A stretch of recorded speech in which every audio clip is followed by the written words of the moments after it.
انگریز نے یہ چاہا کہ مولانا مدنی کو دارالعلوم دیوبند سے نکلوا دیا جائے. کیوں؟ شخصیت بھی بہت بڑی ہے اور ادارہ بھی بہت بڑا ہے، دونوں مل کر بہت بڑے ہو جاتے ہیں. ان کی مخالفت ہمارے لیے ناقابل برداشت ہے. کم سے کم یہ مدرسے سے نکل جائیں گے تو ان کے پشت پر دارالعلوم دیوبند نہیں رہے گا. لیکن دارالعلوم دیوبند انگریزوں سے ایک پیسہ نہیں لیتا تھا، انگریز کا کوئی حکم نہیں چل سکتا تھا. انگریزوں نے حیدرآباد کے نواب کو آمادہ کیا.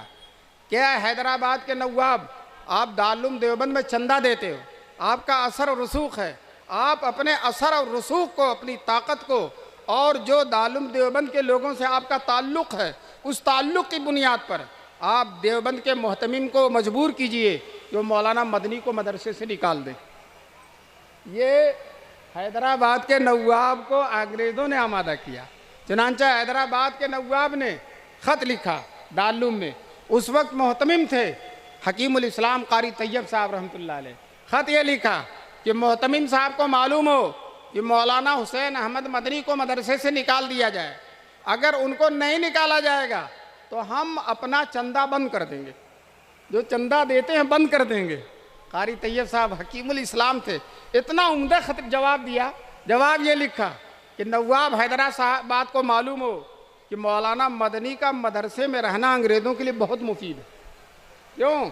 ہم ان کو ہفتے میں 6 دن چھٹی نہیں دیتے، صرف ایک دن جمعے کو چھٹی دیتے ہیں، اور وہ جمعے کو ملک میں کہیں بھی نکل کر انگریزوں کے خلاف للکارتے ہیں اور آواز بلند کرتے ہیں. اگر ہم نے ان کو مدرسے سے یہ جب حافظ صاحب بار بار کہہ رہے ہیں اور خواب میں بتلا رہے ہیں تو ان کی قبر کھود کر دیکھی جائے. چنانچہ اعلان ہو گیا کہ فلاں تاریخ کو حافظ صاحب کی قبر کھودی جائے گی. پورا علاقہ اکٹھا ہو گیا. جب قبر کھودی گئی، تختہ ہٹایا گیا تو حافظ صاحب تر و تازہ موجود ہے. 34 سال کے بعد تر و تازہ موجود ہے. اور فائدہ ہوگا. بعد میں اگر آپ کو سننا ہوگا تو رار کے دین میڈیا پر آپ جا کر سرچ کرتے ہیں، پورا پروگرام آپ کو مل جائے گا.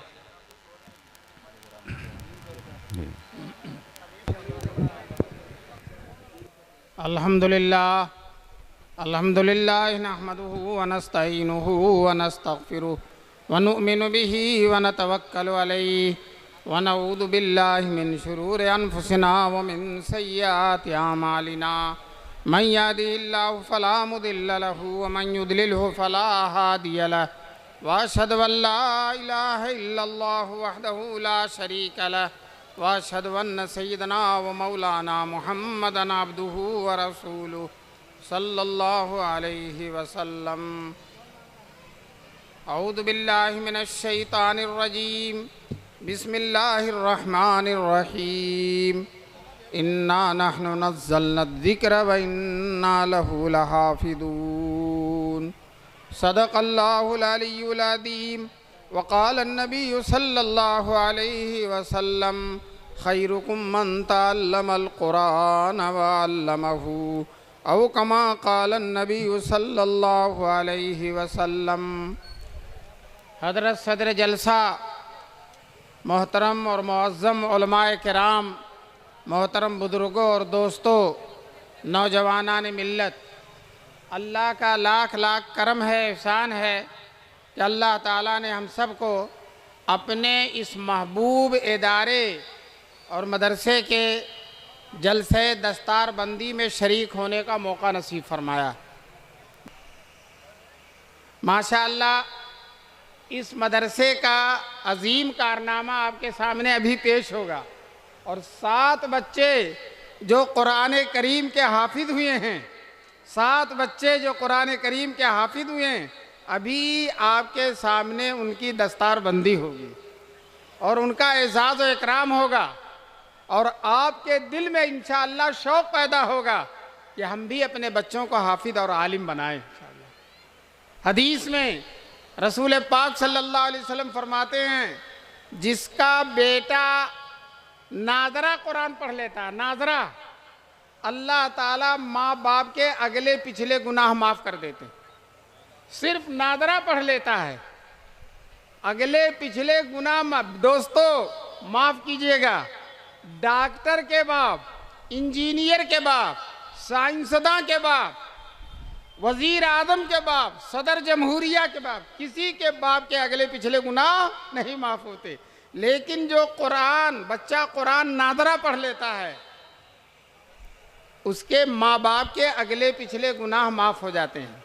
اور حدیث میں رسول پاک صلی اللہ علیہ وسلم فرماتے ہیں جس کا بیٹا حافظ ہو جائے، پورا قرآن اپنے سینے میں محفوظ کر لے، میدان محشر میں اللہ تبارک تعالیٰ اس بیٹے کو اپنے سامنے کھڑا کریں گے جو حافظ ہو جائے گا، اور اس کے ساتھ ساتھ اس کے باپ کو بھی کھڑا کریں گے، اور اللہ تعالیٰ بیٹے سے کہے گا حافظ قرآن پڑھتے جاؤ، اور وہ قرآن پڑھتا رہے گا، ایک آیت پڑھے گا باپ کا ایک درجہ بڑھے گا، دوسری آیت پڑھے گا دوسرا درجہ، بیٹا پڑھتا جائے گا اور باپ کا درجہ بڑھتا چلا جائے گا۔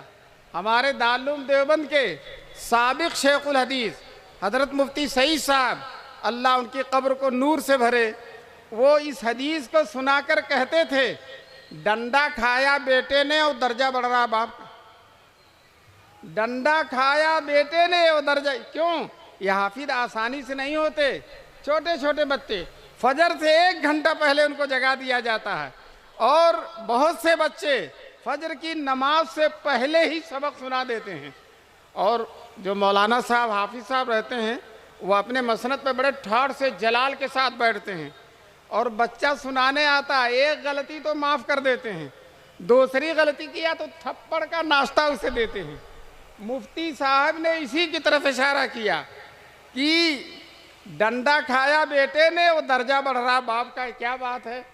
تو پھر حضرت مفتی صاحب فرماتے تھے باپ نے قربانی دی ہے، باپ نے اس کو انگلش میڈیم میں نہیں بھیجا، باپ نے اس کو سرکاری ملازم نہیں رکھا، باپ نے اس کو سعودی عرب کمانے کے لیے نہیں بھیج دیا، بلکہ باپ نے لا کر عربی مدرسے میں اس کا کیا کر دیا؟ داخلہ کر دیا۔ یہ باپ نے قربانی دی ہے، آج اس قربانی کے پھل پانے کا وقت ہے۔ دوستو، جن کے 6 بیٹے تھے، 7 بیٹے تھے، اور ایک کو بھی حافظ قرآن نہیں بنایا، دوستو وہ کفے افسوس ملیں گے۔ کاش کہ ہم اپنے ایک بیٹے کو قرآن کا حافظ بنا دیتے تو آج ہمارا بھی درجہ بڑھ جاتا۔ مسلمانوں، موقع غنیمت ہے، آپ اپنے بیٹوں کو حافظ اور عالم بناؤ۔ آج کل ہمارے ہاں یہ تاثر ہے، یہ غلط فہمی ہے کہ حافظ اور مولوی کی تنخواہ بہت تھوڑی ہوتی ہے، اس کی زندگی کا کام کیسے چلے گا؟ میں آپ کو بتا دوں، آپ کو شاید یقین نہ ہو، برکت اتنی ہوتی ہے کہ 10,000 تنخواہ ہے، 12,000 تنخواہ ہے، لیکن اللہ تعالیٰ ایسی نعمتیں کھلا دیتا ہے کہ 1.5 لاکھ تنخواہ پانے والوں کو وہ نعمت فراہم نہیں ہو سکتی۔ آپ کے گھر بھی دیسی مرغا اسی وقت کٹتا ہے جب کوئی مولانا مہمان ہوتے ہیں۔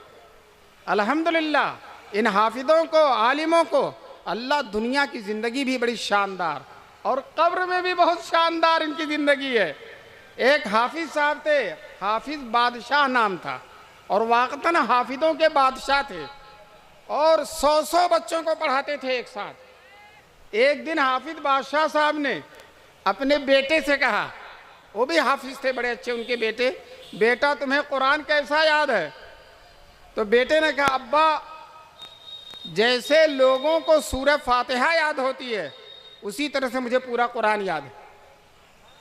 باپ نے کہا بیٹے جس طرح سے لوگوں کو بسم اللہ یاد رہتا ہے اور بسم اللہ میں نہیں بھولتے، پورا قرآن مجھے اسی طرح سے یاد ہے۔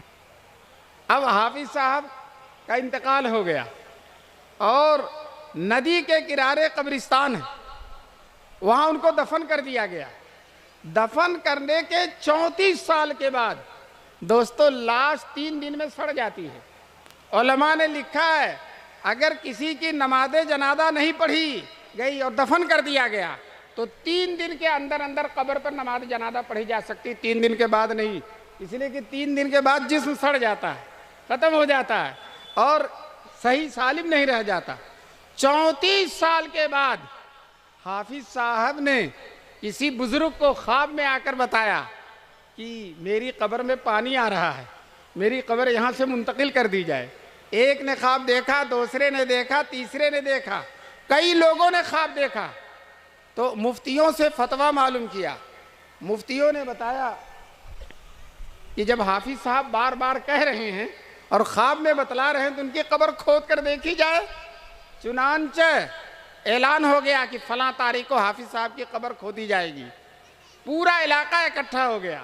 جب قبر کھودی گئی، تختہ ہٹایا گیا تو حافظ صاحب تر و تازہ موجود ہے، 34 سال کے بعد تر و تازہ موجود ہے، اور ہونٹوں میں تری ہے اور آنکھوں میں نمی ہے، اور دوستو لاش تو لاش، کفن بھی نیا ہے، جو اس جسم سے لگ گیا وہ کفن بھی نیا۔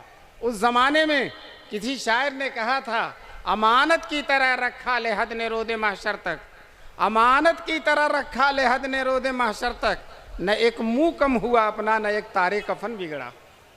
دوستو میں پھر حافظ صاحب کی قبر کو، وہاں سے لاش کو نکال کر، آواز نہیں جا رہی ہے کیا؟ لاش کو نکال کر مدرسے کے صحن میں دفن کر دیا، اور قبرستان پر کتبے پر لکھا